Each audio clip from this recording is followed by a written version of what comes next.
জীবনের নানা বাজে পরিস্থিতি আর বাস্তবতা মোকাবিলা করতে করতেই অনেকেই নিজের অনুভূতি শক্তি হারিয়ে ফেলে।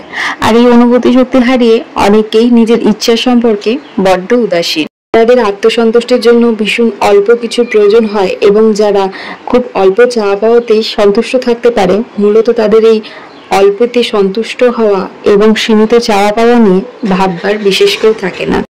আপনার আশেপাশে এরকম অনেক মানুষ দেখবেন যাদের চাহিদা খুব বেশি, কিন্তু তারাই তাদের চাহিদা খুব অনায়াসে পূরণ করতে পারছে। পৃথিবীর নিয়মটা বড় অদ্ভুত জানেন। যারা নিজেদের খুব অল্পে সন্তুষ্ট করতে পারে তাদের কপালে ওই অল্পটুকুও জোটে না। যারা দেখবেন নিজের ভীষণ কাছের মানুষ বা আপন মানুষের থেকে একটু ভালোবাসা, একটু সম্মান আশা করে, ঠিক তাদের কপালেই জোটে যত রাজ্যের দুর্ব্যবহার এবং অসম্মান। ভালোবাসার কথা তো ছেড়েই দিলাম, আজকের দুনিয়া দাঁড়িয়ে ভালোবাসা পাওয়া যায় না।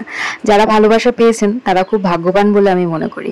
আপনাদের সাথে কথা বলতে বলতে আমার ভিডিওটা প্রায় শেষের পর্যায়ে। যদি ভালো লাগে একটা কমেন্ট অবশ্যই করবেন আর জানাবেন আপনার জীবনের সব থেকে ভালোবাসার মানুষকে। আমার জীবনের সব থেকে ভালোবাসার মানুষকে আমি আপনাকে দেখিয়ে দিলাম এবং তার জীবনের সব থেকে ভালোবাসার খাওয়াটা আমি আপনাদের সাথে শেয়ার করলাম। যদি আমার ভিডিও ভালো লাগে তাহলে একটা সাবস্ক্রাইব করে আমার সাথে থাকবেন এবং আমাকে একটু ভালোবাসা দেবেন।